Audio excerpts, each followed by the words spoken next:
कहते हैं फ्रेंड्स, बुरे हालात हुए तो क्या हुआ, हम भी अपने जिद पर अड़े हैं। सपने बड़े हुए तो क्या हुआ, हम अपने सपनों के पीछे हाथ धोकर पड़े हैं, हाथ धोकर पड़े हैं। तो स्वागत है आप सभी का आपके अपने चैनल मूव ऑन स्टडी में। आज मैं आप लोगों के सामने सेट नंबर 3 एग्जाम की दृष्टि से जो काफ़ी महत्वपूर्ण है वो लेके आऊँ, जो काफ़ी जल्दी ही रिकॉल करवाने जा रहा हूँ। तो फ्रेंड्स, आप लोग लास्ट टाइम ये देख लीजिए ताकि आप लोग को रिकॉल हो सके। तो चलिए मैं स्टार्ट करता हूँ। तो सबसे पहले क्वेश्चन देखिए, फ्रांस की क्रांति कब हुई। तो सबसे बड़ी क्रांति, फ्रांस की क्रांति फ्रेंड्स आप लोग जानते होंगे, फ्रांस की क्रांति 14 जुलाई 1789 को, यानी ऑप्शन नंबर ए हो गया। तो इसका राइट आंसर क्या हो गया फ्रेंड्स, 14 जुलाई 1779 को हुआ। ठीक है, अब देखिए क्वेश्चन आता है फ्रांस की क्रांति कहाँ हुई थी। तो फ्रांस की क्रांति फ्रांस की राजधानी पेरिस में हुआ था, फ्रांस की राजधानी पेरिस में हुआ था। अब बोले किस नदी के किनारे हुआ था, तो सीन नदी के किनारे हुआ था। किस नदी के किनारे हुआ था, सीन नदी के किनारे हुआ था। कब हुआ था, 14 जुलाई को, 14 जुलाई 1789 को हुआ था। अगर बोलेगा फ्रेंड्स फ्रांस दिवस कब मनाते हैं, तो 14 जुलाई को मनाते हैं। क्लियर है ना। एंड वेरी नेक्स्ट क्वेश्चन देखिए, कुछ एक्स्ट्रा भी मैं बता देता हूँ ताकि कंफ्यूजन ना हो। देखिए यहाँ पे लिख रहा 4 जुलाई 1776। तो फ्रेंड्स आप लोग याद रखेंगे 4 जुलाई 1776 को अमेरिका का आज़ादी हुआ था, अमेरिका आज़ाद हुआ था इंग्लैंड से। उसी प्रकार 15 अगस्त 1947 को अपना प्यारा देश भारत आज़ाद हुआ था इंग्लैंड से। और 26 जनवरी 1950 को भारत गणतंत्र देश बना था। तो चलिए 1 में 4 में बताने का प्रयास किया हूँ। And very next question, France की क्रांति का अग्रदूत किसे कहा जाता है। फ्रेंड्स फ्रांस की क्रांति का अग्रदूत जो कहा जाता है वह रूसो को कहा जाता है। किसको कहते हैं, रूसो को नहीं फ्रेंड्स, इसका राइट आंसर होगा नेपोलियन। नेपोलियन को कहा जाता है फ्रांस की क्रांति का अग्रदूत। इसका राइट आंसर होगा फ्रांस की क्रांति का अग्रदूत नेपोलियन को कहता है। नेपोलियन बोनापार्ट को फ्रांस की क्रांति का अग्रदूत कहते हैं, जिन्होंने सबसे पहले 1804 में फ्रांस की महिलाओं को मत देने का अधिकार दिया था। क्लियर ना। अब देखिए लेनिन का संबंध रूसी क्रांति से था। लेनिन का संबंध किससे था, रूसी क्रांति से था, ये याद रखेंगे। अब नेक्स्ट क्वेश्चन की ओर मैं बढ़ता हूँ। मैं रूसो के बारे में कुछ बता देता। जी बिल्कुल फ्रेंड्स, तो इसका राइट आंसर आप लोग का ऑप्शन नंबर ए होगा। ठीक है, अब यहाँ पे कुछ यहाँ पे तो बी दियो, लेकिन ए होना चाहिए। ठीक है, अब देखिए इसमें लिख रहा है ना, इसके साथ साथ आप लोग याद रखिएगा फ्रांस में नेपोलियन संहिता किस वर्ष लागू हुआ। तो फ्रेंड्स याद रखिएगा फ्रांस में नेपोलियन संहिता जो है 1804 में लागू हुआ था। कब हुआ था, 1804 में हुआ था। ये क्वेश्चन आ सकता है आप लोग के एग्जाम में। उसके साथ साथ याद रखिएगा फ्रांस के जो राष्ट्रभक्ति का जो गीत होता है वह मार्सिले होती है। क्या होता है, मार्सिले। मार्सिले जो होता है ना फ्रांस के राष्ट्र भक्ति गीत है। उसके साथ साथ फ्रांस का जो मुद्रा होता है उसे बोलते हैं लिब्रे। क्या बोलते हैं, लिब्रे बोलते हैं। अब फ्रांस के नेशनल असेंबली को राष्ट्रीय पंचायत, एक मिनट ध्यान रखिए फ्रेंड्स। देखिए मैं कुछ एक्स्ट्रा बता रहा हूँ। सबसे पहले याद रखेंगे आप लोग फ्रांस की क्रांति तो पता आप लोगों को कब हुआ था। तो फ्रांस की राष्ट्रभक्ति के गीत को हम लोग बोलते हैं मार्सिले। याद रख सकते हैं आप लोग, ये काफ़ी महत्वपूर्ण क्वेश्चन है, मार्सिले कहते हैं। और फ्रांस के जो मुद्रा होता है उसे बोलते हैं लिब्रा, इसे भी याद कर सकते हैं। फ्रांस की मुद्रा क्या कहते हैं, लिब्रा कहते हैं, इसे याद रखेंगे। और नेशनल असेंबली हम लोग बोलते हैं यहाँ के पंचायत को। इस 3 चीज़ आप लोग को याद रखना पड़ेगा। क्लियर है फ्रेंड्स। अब देखिए नेक्स्ट क्वेश्चन की ओर मैं बढ़ता हूँ। तो नेक्स्ट क्वेश्चन क्या, इसका राइट आंसर नेपोलियन होगा। नेक्स्ट, बिस्मार्क जर्मन का चांसलर कब बना। तो काफ़ी महत्वपूर्ण क्वेश्चन है ये। तो फ्रेंड्स इसका जो राइट आंसर होगा बिस्मार्क जर्मन का चांसलर कब बना। तो बिस्मार्क जो है ना जर्मन का जो चांसलर बना था वो 1871 में बना था, 1871 में बना था। इसे भी आप लोग याद रखेंगे। तो चलिए मैं एक्स्ट्रा कुछ बता देता हूँ। देखिएगा सबसे पहले एक्स्ट्रा फ्रेंड्स आप लोग याद रखेंगे, अगर क्वेश्चन आता है ना रूसो ने कौन सा पुस्तक लिखा था, तो सामाजिक उपबंध नामक पुस्तक रूसो ने लिखा था। इसे आप लोग ध्यान में रखेंगे। क्लियर ना। तो चलिए मैं आप लोगों को क्वेश्चन की ओर चलता हूँ, जो क्वेश्चन था हमारे पास। ठीक है, तो क्वेश्चन क्या था, बिस्मार्क जर्मनी का चांसलर कब बना। तो अभी मैं आप लोग को बताया था बिस्मार्क जर्मनी का जो चांसलर बना था 1871 में बना था। कब बना था फ्रेंड्स, 1871 में बिस्मार्क जर्मनी का चांसलर बना था। इसे आप लोग हमेशा के लिए याद रखेंगे। एंड वेरी नेक्स्ट क्वेश्चन, पहले तुम मनुष्य हो उसके बाद किसी देश का नागरिक या अन्य कुछ, यह कथन किसका है। तो काफ़ी महत्वपूर्ण और फेमस है ये। तो देखिए रूसो ने सबसे पहले यही कहा, सबसे पहले आप मनुष्य उसके बाद किसी देश का नागरिक या अन्य कुछ हो। यह रूसो का स्टेटमेंट है। किसका है फ्रेंड्स, रूसो का है। क्लियर ना। अगर क्वेश्चन आता है कि रूसो के एक बुक का नाम लिखे तो क्या लिखा था, सामाजिक उपबंध। तो रूसो का एक जो किताब था उसका नाम क्या था, सामाजिक उपबंध। ये भी क्वेश्चन आ सकता है, और सामाजिक उपबंध में ये सब लिखा गया था। ठीक है ना। And very next question, Joseph मैत्सिनी को इटली का एकीकरण का नायक कहते हैं। ठीक है, नेक्स्ट, विश्वकोश नामक ग्रंथ की रचना किसने किया था। तो विश्वकोश नामक ग्रंथ की रचना जो किया गया ना, दीद्रो के द्वारा किया गया था। तो इसका राइट आंसर होगा दीद्रो, ऑप्शन नंबर ग, दीद्रो के द्वारा किया गया था। And very next question, discovery of India नामक पुस्तक के लेखक कौन है? तो डिस्कवरी ऑफ इंडिया नामक पुस्तक के जो लेखक हैं वो आप लोग बुक भी पढ़े होंगे क्लास 6 में, तो पंडित जवाहरलाल नेहरू। भारत की खोज नामक पुस्तक की जो लिखा गया वह पंडित जवाहरलाल नेहरू के द्वारा लिखा गया। क्लियर ना? आप इसे क्लास 8वां के बुक में जरूर पढ़े होंगे, 8वां के बुक में, ठीक है। अब देखिए कुछ एक्स्ट्रा बताता हूँ। देखिए महात्मा गांधी ने भी बहुत सारे बुक लिखे थे, यानी हरिजन नामक पुस्तक लिखे थे। नेक्स्ट, यह कथन किसका है? तुम मुझे खून दो मैं तुम्हें आज़ादी दूंगा। तो ये हमारे ये हमारे नेताजी सुभाष चंद्र बोस का, यानी कि इसका राइट आंसर क्या होगा? ऑप्शन नंबर ए होगा, सुभाष चंद्र बोस। तुम मुझे खून दो मैं तुम्हें आज़ादी दूंगा, यह स्टेटमेंट है सुभाष चंद्र बोस का, यानी कि मिस्टेक हो रहा फ्रेंड्स, ये जो कंसेप्ट है यह सुभाष चंद्र बोस का है, यानी कि इसका राइट आंसर होगा गा। सुभाष चंद्र बोस ने कहा था तुम मुझे खून दो मैं तुम्हें आज़ादी दूंगा। एंड वेरी नेक्स्ट क्वेश्चन, और सुभाष चंद्र बोस का निक नेम थे नेताजी, और नेताजी को इसको उपाधि जो देखिए सुभाष चंद्र बोस को नेताजी कहते हैं, क्या कहते हैं? नेताजी को कहते हैं। और नेताजी को उपाधि जो मिला था ना, एडोल्फ हिटलर ने दिया था। अगर क्वेश्चन आता ना नेताजी को उपाधि किसने दिया था? तो एडोल्फ हिटलर ने दिया था। और एडोल्फ हिटलर कौन थे? नाजीवादी के संस्थापक थे। कब हुआ था? 1933 में हुआ था। इसे भी आप लोग याद कर सकते हैं। And very next question, Bengal का विभाजन कब हुआ? तो बंगाल के विभाजन काफ़ी ऐतिहासिक और काफ़ी फेमस। तो बंगाल के विभाजन हुआ था फ्रेंड्स 16 अक्टूबर 1905 में हुआ था। मैं डेट के साथ बता रहा हूँ, 16 अक्टूबर 1905 में हुआ था। इसे आप लोग याद रखेंगे, यानी कि बंगाल का जो विभाजन हुआ था 16 अक्टूबर 1905, यानी ऑप्शन नंबर गा होगा। और किसके समय हुआ था? लॉर्ड कर्जन के समय। इसे भी आप लोग याद कर सकते हैं। तो बंगाल का विभाजन 1905 में हुआ था, 16 अक्टूबर 1905 में हुआ था, लॉर्ड कर्जन के समय हुआ था। अब देखिए कुछ ऑप्शन से भी खेल देता हूँ। देखिए 1907 में फेमस सूरत अधिवेशन हुआ था। इसे भी आप लोग याद कर सकते हैं। इसी समय कांग्रेस 2 भाग में बट गया था, नरम दल और गरम दल। And very next question, Santhal विद्रोह के नेता कौन थे? तो संथाल विद्रोह झारखंड के एक बहुत बड़ा और ऐतिहासिक विद्रोह है, जिसका नेता जो थे वह सिंधु कान्हू थे। तो अगर क्वेश्चन आता है संथाल विद्रोह हुआ कब था, तो इसे याद कर सकते हैं आप लोग 30 जून 1855 को झारखंड के संथाल परगना में हुआ था, यानी 1855 में हुआ था। और इसका नेता जो थे वह सिद्धू कान्हू थे। इसे याद रखेंगे आप लोग, सिद्धू कान्हू थे। कब हुआ था? 1855 में। अब याद रखेंगे झारखंड में 30 जून को, प्रत्येक साल के 30 जून महीने के 30 जून को हूल दिवस मनाते हैं। इसे हूल विद्रोह भी कहते हैं। अगर क्वेश्चन आता है फ्रेंड्स हूल विद्रोह किसे कहते हैं, तो संथाल विद्रोह को कहते हैं। और इसका नेता कौन थे? सिद्धू कान्हू थे। क्लियर है? इसे याद रखेंगे आप लोग। बाकी बिरसा मुंडा को बारे में आप लोग जानते हैं, इसका जन्म कब हुआ था? 15 नवंबर आप लोग लिख सकते हैं 1875 को हुआ था। ठीक है। एंड वेरी नेक्स्ट क्वेश्चन, खिलाफत आंदोलन के प्रमुख नेता कौन थे? तो खिलाफत आंदोलन, सबसे पहले याद रखेंगे खिलाफत आंदोलन के जो प्रमुख नेता थे ना, दो अली भाई। तो एक शौकत अली थे, एक मोहम्मद अली थे। तो मोहम्मद अली या शौकत अली थे। अगर क्वेश्चन आता है ना खिलाफत आंदोलन हुआ कब था, तो इसे आप लोग याद कर सकते हैं, 1919 में हुआ था। कब हुआ था? 1919 में हुआ था। ठीक है। तुर्की के खलीफा के विरोध में हुआ था। क्लियर है ना? तुर्की के खलीफा के विरोध में हुआ था, जिसका अगुवाई किया था, यानी नेता किया था मौलाना मोहम्मद अली और शौकत अली ने मिलकर किया था। काफ़ी महत्वपूर्ण क्वेश्चन है ये। और ये 1919 से लेकर 1924 तक चला था। इसे भी आप लोग याद कर सकते हैं। और ये दिल्ली से प्रारंभ हुआ था। And very next question,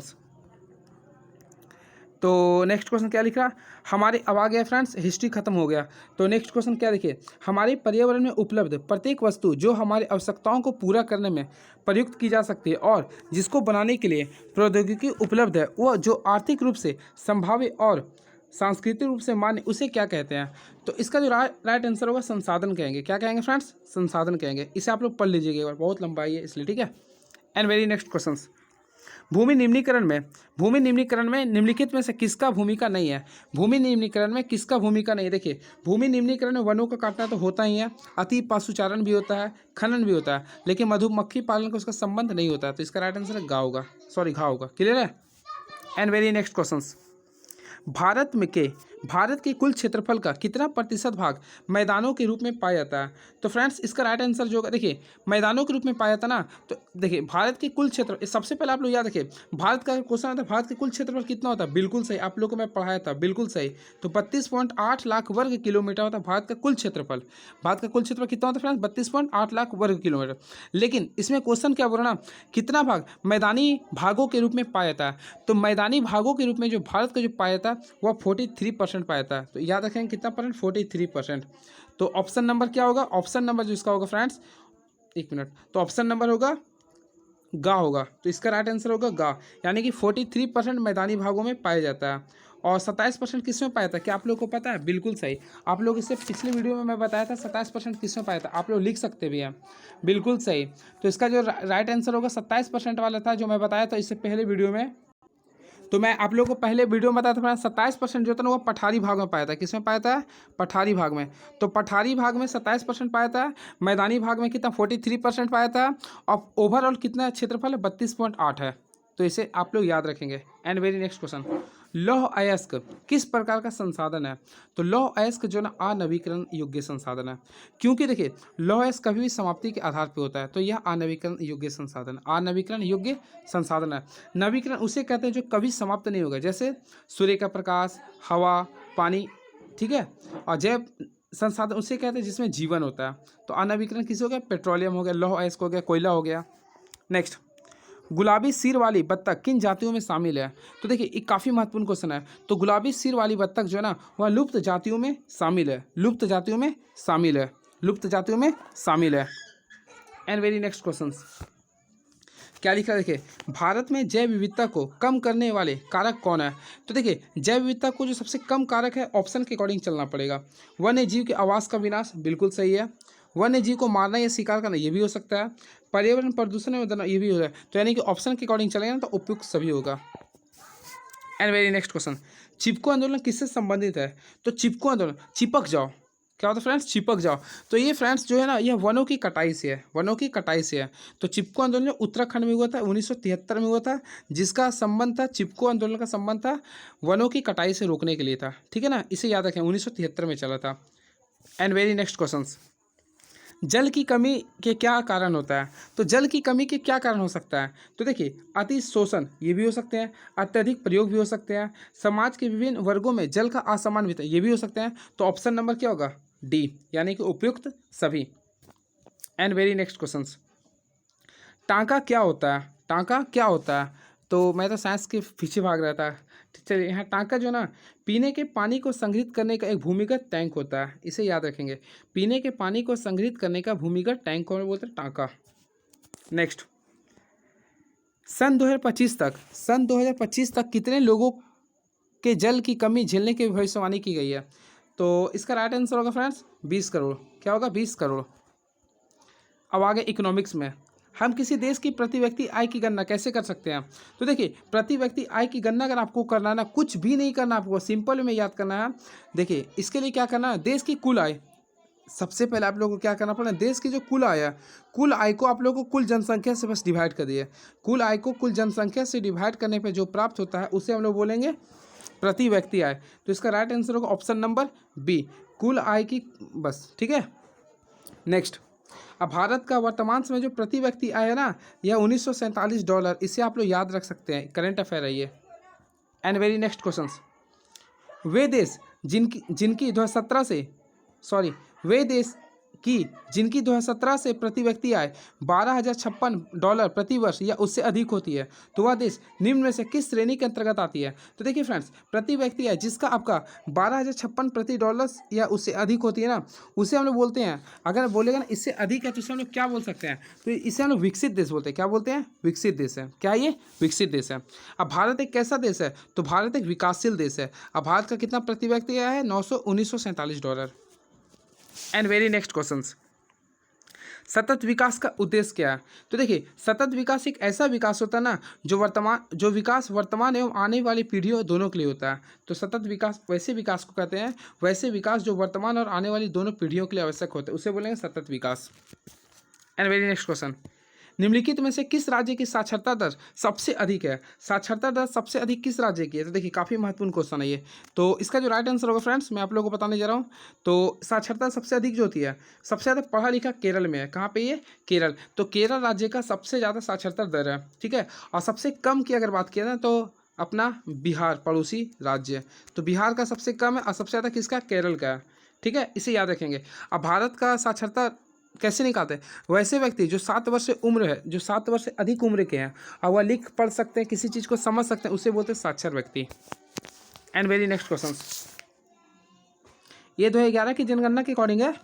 next, यदि एक देश की प्रति व्यक्ति आय 500 है और जनसंख्या 5000 है तो उस देश की कुल आय क्या होगा?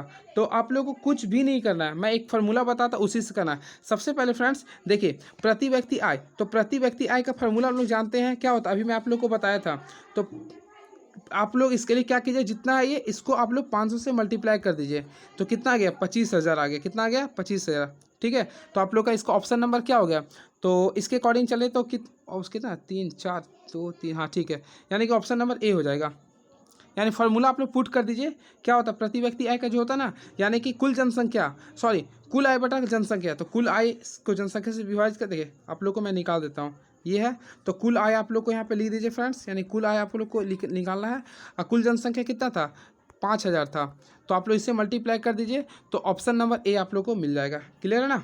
एंड वेरी नेक्स्ट क्वेश्चन, निम्नलिखित में से कौन से क्रियाकलाप द्वितीय क्षेत्र के अंतर्गत आते हैं? तो द्वितीय क्षेत्र के अंदर वे क्रियाकलाप आते हैं ना, जैसे देखिए अगर आप लोग को विनिर्माण करना है या औद्योगिक फैक्ट्री का अगर निर्माण करना है ना, तो उसे बोलते हैं विनिर्माण। तो ऑप्शन नंबर होगा बी। तो इसका राइट आंसर क्या होगा फ्रेंड्स? प्राकृतिक उत्पादों को विनिर्माण के द्वारा बदला जाना, ठीक है। अब देखिए प्राथमिक के अंतर्गत आ गया आपका कृषि हो गया, दुग्ध उत्पादन हो गया, मत्स्य पालन हो गया, खनन हो गया। और द्वितीयक में आ गया उत्पादन करना, फैक्ट्री का निर्माण करना। और टर्सरी में आता है आपका सेवा प्रदान करना। एंड वेरी नेक्स्ट क्वेश्चन, प्रच्छन्न बेरोजगारी का मतलब ऐसी स्थिति है जहां लोग, तो देखिए प्रच्छन्न बेरोजगारी वैसी स्थिति को कहते हैं जहां लोग नियोजित है लेकिन उसका उत्पादकता शून्य है, यानी कि लग रहा है वो काम में है लेकिन उसका उत्पादन कुछ नहीं हो रहा, तो उसे बोलेंगे प्रच्छन्न बेरोजगारी। समझ में आ गया ना? जैसे कि बारिश हो रहा, अब मिस्त्री लोग काम पे लगे हुए लेकिन बारिश की वजह से वो कुछ कर नहीं पा रहे, उसे बोलेंगे प्रच्छन्न बेरोजगारी। एंड वेरी नेक्स्ट क्वेश्चन, 14 तथा 15 वर्ष की आयु के स्कूल जाने वाले कुछ बच्चों को उस आयु वर्ग के कुल बच्चों के साथ प्रतिशत क्या कहलाता है? तो ये जो क्वेश्चन होगा ना, इसे बोले निवल उपस्थिति अनुपात। तो ऑप्शन नंबर ए होगा, ये स्कूल के लिए क्वेश्चन सही है, ठीक है। 14 तथा 15 वर्ष की आयु के स्कूल जाने वाले कुल बच्चों का उस आयु वर्ग से कितना होगा? तो निवल उपस्थिति अनुपात। नेक्स्ट, संगठित क्षेत्र का सही अर्थ चुने। तो देखिए संगठित क्षेत्र उस क्षेत्र को कहते हैं ना जिसमें रोजगार के शर्तें नियमित होती हैं। तो ऑप्शन नंबर ए होगा, यानी कि गवर्नमेंट जॉब कीजिए आप लोग, संगठित क्षेत्र में आ गया। क्लियर है ना? एंड वेरी नेक्स्ट क्वेश्चन, निम्नलिखित में सॉरी कौन सा क्षेत्रक को सेवा क्षेत्रक भी कहते हैं? अभी मैं आप लोगों को बोला था। तो सेवा क्षेत्रक तो हमेशा याद रखें फ्रेंड्स, टर्सरी यानी कि टर्सरी तृतीयक क्षेत्रक को सेवा क्षेत्रक कहते हैं। जैसे मैं अभी आप लोगों को यूट्यूब से पढ़ा रहा हूँ, यानी कि शिक्षा क्या हो गया आप लोग का? एक सेवा क्षेत्रक आ गया। क्लियर ना? डॉक्टर साहब आप लोग का इलाज करते हैं, सेवा क्षेत्रक हो गया। ट्रेन से आप लोग कहीं जा रहे हैं तो ये हो गया सेवा क्षेत्रक। नेक्स्ट, सत्ता की साझेदारी के क्षैतिज वितरण के अंतर्गत कौन सा शामिल होते हैं? तो इसका राइट आंसर होगा फ्रेंड्स केंद्र सरकार, राज्य सरकार और स्थानीय सरकार। तो इसका ऑप्शन नंबर ए होगा। तो सत्ता के साझेदारी के क्षैतिज वितरण कौन कौन आते हैं? केंद्र सरकार, राज्य सरकार और स्थानीय सरकार। नेक्स्ट, यूरोपीय संघ का मुख्यालय कहाँ है? तो बता देता हूँ। देखिए सबसे पहले यूरोपीय संघ का मुख्यालय होगा ब्रुसेल्स है। अब इसकी स्थापना कब हुआ था? तो 1 जनवरी को हुआ था, लेकिन 1 जनवरी नहीं, 1 जनवरी 1993 को हुआ था। तो यूरोपीय संघ का स्थापना हुआ था 1 जनवरी 1993 को हुआ था। और इसका जो मुख्यालय फ्रेंड्स ब्रुसेल्स है। और इसके साथ साथ इसमें कुल जो देश की संख्या है वह 27 है। कितना देश है? 27 है। और यूरोपीय संघ में जितना देश शामिल है सभी का मुद्रा यूरो है। क्या ये यूरो है? इसमें भारत शामिल नहीं है। तो इसमें शामिल कौन कौन से देश है? जितना यूरोपियन कंट्री है उसे शामिल किया गया। क्लियर है ना? And very next questions, NATO का भी नाम सुने होंगे। तो नाटो का भी हेडक्वार्टर ब्रुसेल्स है, ये भी याद कर सकते हैं। नाटो में भी कितना देश है जान रहे होंगे? 30 देश है, ठीक है। यूरोपियन संघ में कितना देश है? 27 देश है, ठीक है। और दोनों का मुख्यालय कहाँ पे? ब्रुसेल्स है। नेक्स्ट, सामुदायिक सरकार किस देश से संबंधित है? तो सामुदायिक सरकार जो है ना वह बेल्जियम से संबंधित है। किससे संबंधित फ्रेंड्स? बेल्जियम से संबंधित है ये। अब क्वेश्चन आता है बेल्जियम की राजधानी क्या है? तो आप लोग लिख सकते हैं बेल्जियम की राजधानी क्या है? ब्रुसेल्स है, ब्रुसेल्स है। और श्रीलंका की राजधानी क्या आप लोग लिख सकते हैं? दो राजधानी, एक होते हैं कोलंबो, एक होते हैं जवर्धने कोट्टे। और इसमें भारत का राजधानी आप लोग जानते होंगे नई दिल्ली। जर्मनी का क्या है? जर्मनी का राजधानी क्या है फ्रेंड्स? आप लोग लिखेंगे कमेंट बॉक्स में। नेक्स्ट क्वेश्चन, नेक्स्ट क्वेश्चन क्या लिखा है देखिए, बेल्जियम में डच भाषा बोलने वालों की आबादी कितनी प्रतिशत है? तो बुक से आप लोग पढ़े होंगे ना, तो बेल्जियम में डच भाषा बोलने वालों की जो आबादी है वह 59% है। कितना है? 59। क्वेश्चन आएगा बेल्जियम में कौन सी भाषा बोली जाती है? तो डच भाषा। कौन सी भाषा बोली जाती है? डच भाषा। नेक्स्ट क्वेश्चन की ओर मैं चलता हूँ। तो नेक्स्ट क्वेश्चन क्या लिखा है देखिए, अब क्वेश्चंस में थोड़ा सा कंफ्यूज कर। जर्मनी की राजधानी फ्रेंड्स आप लोग उतना टेंशन मत, याद कर लीजिए, बर्लिन होती है। क्या होती है? बर्लिन। नेक्स्ट, सत्ता की साझेदारी के ऊर्ध्वाधर वितरण से निम्न में से कौन सा संबंधित है? तो देखिए सत्ता की साझेदारी से जो ना हमेशा होता है केंद्र सरकार, राज्य सरकार और स्थानीय सरकार। तो ऑप्शन नंबर क्या है? बी मार दीजिए, केंद्र सरकार, राज्य सरकार और स्थानीय सरकार। नेक्स्ट, निम्नलिखित में कौन संघ सूची के विषय है? तो संघ सूची वो सूची कहते हैं जिसमें सेंट्रल गवर्नमेंट नियम बनाते हैं। तो अभी वर्तमान में कुल संघ सूची की संख्या 100 है, इसे याद कर सकते हैं आप लोग। आप मूल रूप से कितना थे? 97 थे, अभी कितना? 100 है, इसे याद कर सकते हैं, ठीक है ना। और संघ सूची, संवर्ती सूची और एक जो राज्य सूची होता है वह अनुसूची नंबर 7 में शामिल होते हैं। तो और अभी बोले संघ सूची में कुल कितना है? तो 100 लिस्ट शामिल है। तो जिसमें से आपका यहाँ पे ऑप्शन के अकॉर्डिंग चलेंगे ना, तो बोला कौन सा संघ सूची का विषय है? तो देखिए पुलिस और व्यापारिक कृषि ये आपका राज्य में आता है। किस में आता है? राज्य में, क्योंकि झारखंड पुलिस होता है, बिहार पुलिस होता है, तो ये राज्य के अंतर्गत आता है। क्लियर है ना, ये राज्य में आ गया। प्रतीक्षा विदेश मामले एवं बैंकिंग, तो प्रतीक्षा विदेश मामले एवं बैंकिंग, तो देखिए प्रतीक्षा विदेशी मामले और बैंकिंग जो होता है ना वो पूरा सेंट्रल लेवल पे होते हैं। तो ये आपका हो गया संघ सूची। क्या हो गया? संघ सूची। वाणिज्य, सिंचाई ये सब राज्य हो गया, और शिक्षा और वन विभाग सब जो ना आपका संवर्ती सूची हो गया। क्या हो गया? संवर्ती सूची। नेक्स्ट, हमारे देश में राजभाषा हिंदी को बोलने वाले की प्रतिशत कितना है? तो ये तो क्वेश्चन काफ़ी तगड़ा क्वेश्चन है ये। तो हमारे देश में राजभाषा हिंदी को बोलने वालों की प्रतिशत लगभग कितना है? जो मैक्सिमम यार उसे ही मार दीजिए, 40 है। कितना है? 40 है। तो हमारे देश का राजभाषा क्या? हिंदी है। आर्टिकल नंबर कितना कहता है? तो 343 के तहत है ये। क्लियर है ना। राजभाषा ना कि राष्ट्रीय भाषा। भारत की राष्ट्रीय भाषा कुछ नहीं है, लेकिन राजभाषा क्या है? यानी कि ऑफिशियल लैंग्वेज क्या है? 343 के तहत हिंदी है। नेक्स्ट, भारत की अनुसूचित भाषाओं में झारखंड की कौन सी भाषा शामिल है? तो झारखंड की जो भाषा शामिल है फ्रेंड्स, काफ़ी अच्छा क्वेश्चन दिया है, संथाली है। कौन सा है? संथाली है। अब मैं आप लोग को बताता हूँ, संथाली भाषा को 2003 में जोड़ा गया था, 2003 में जोड़ा गया था, जो कि संथाली झारखंड की एक भाषा है। अब कौन सा संविधान संशोधन का? तो 92वां संविधान संशोधन से आप लोग को संथाली भाषा को 2003 में भारतीय संविधान में जोड़ा गया था। और संथाली जोड़कर पूरे भारत में कुल 22 भाषा है, यानी कि भारत का 22वां नंबर का भाषा संथाली है। क्लियर है ना। और 2003 में कुल 4 भाषा जोड़े गए थे। आप लोग एक ट्रिक याद कर लिए, महेंद्र सिंह धोनी का बल्ला यानी MST। देखिए महेंद्र सिंह धोनी का बल्ला, देखिए MST बल्ला। तो देखिए एम्स हो गया मैथिली, संथाली, देखिए नहीं तो बोडो मास और याद कर सकते हैं। बोडो मास आप लोग याद रखिए, ट्रिक हमेशा याद रहेगा। रुकिए, कन्फ्यूजन नहीं हो रहा है फ्रेंड्स, बिल्कुल सही। तो याद करिए बोडो मास। तो इससे आप लोग को हमेशा याद रखिएगा। देखिए 4 भाषा जोड़ा गया था। पहला बोडो, डोंगरी, मैथिली और संथाली, ये भाषा जोड़ा गया था 2003 में। और इसमें से हमारा झारखंड में संथाली जोड़ा गया था, जो कि अंतिम अभी। ठीक है। अब नेक्स्ट, पंचायत क्या लिख रहा? सबसे पहले यहाँ पे कितना बड़ा क्वेश्चन लिख रहा है फ्रेंड, देखिए आप लोगों को मैं एक्स्ट्रा बता रहा हूँ। देखिए चारों जो लैंग्वेज है ना, यह 92वां संविधान संशोधन से जोड़ा गया था 2003 में। ठीक है। अब देखिए ये तो जोड़ा गया था, तो इसमें सबसे जो अंतिम भाषा यानी 22वां जो भारत का अभी है ना, वह संथाली है। ठीक है, इसे याद रखेंगे। और ये कहाँ बोला जाता? अपना राज्य झारखंड में। ठीक है, इसे याद रखेंगे। और डोगरी कहाँ बोला जाता? जम्मू कश्मीर में। कहाँ पे? जम्मू कश्मीर में। नेक्स्ट क्वेश्चन, पंचायतों में महिलाओं के लिए कितने प्रतिशत आरक्षण का प्रावधान किया गया? तो पंचायतों में महिलाओं लोग के लिए ना कुल 33% का आरक्षण किया गया। कुल कितना परसेंट का किया गया फ्रेंड्स? 33%। तो ऑप्शन नहीं है क्या? ऑप्शन तो नज़र नहीं आ रहा, तो अब देखना पड़ेगा। लेकिन ऐसे इसका राइट आंसर होगा, 30 मार्क दीजिए, लेकिन इसका इक्वली आंसर होगा 33% होगा। कितना होगा? 33% होगा। नेक्स्ट, भारत में वास्तविक विकेंद्रीकरण की दिशा में एक बड़ा कदम कब उठाया गया था? तो देखिए, विकेंद्रीकरण के रूप में एक बड़ा कदम 1993 में उठाया गया था। कब? 1993 में। लेकिन चलिए ठीक है फ्रेंड्स, तो आप लोग को समझ में आ गया होगा। और वैसे एलपीजी का जो कंसेप्ट था यानी लिबरलाइजेशन, देखिए एलपीजी का भी कंसेप्ट काफ़ी महत्वपूर्ण है। ये एलपीजी यानी वैश्वीकरण, प्राइवेटाइजेशन और उदारीकरण, वैश्वीकरण और क्या बोलते हैं, निजीकरण। ये जो कंसेप्ट आया था 1991 में, ये भी क्वेश्चन आ सकता है। तो एलपीजी का कंसेप्ट यानी कि देखिए उदारीकरण, वैश्वीकरण और एक क्या बोलते हैं, वैश्वीकरण, उदारीकरण और विकेंद्रीकरण, इसका कंसेप्ट आया था 1991 में और सबसे बड़ा कदम 1993 में उठाया गया था। तो चलिए, कैसा लगा आप लोग बताइएगा, है ना। पूरा ऑपरेशन करने का प्रयास किया हूँ। तो फ्रेंड्स, ये हमारा लास्ट वीडियो था और इससे पहले वीडियो चैनल में मैं पूरे साइंस का, मैथ्स का और सोशल साइंस का पूरे अपलोड कर चुका हूँ। नेक्स्ट वीडियो में आप लोग जो कमेंट लिखिएगा उस प्रकार मैं वीडियो बनाकर अपलोड कर दूंगा। तो please subscribe my YouTube channel move on study, never give up. Thank you so much.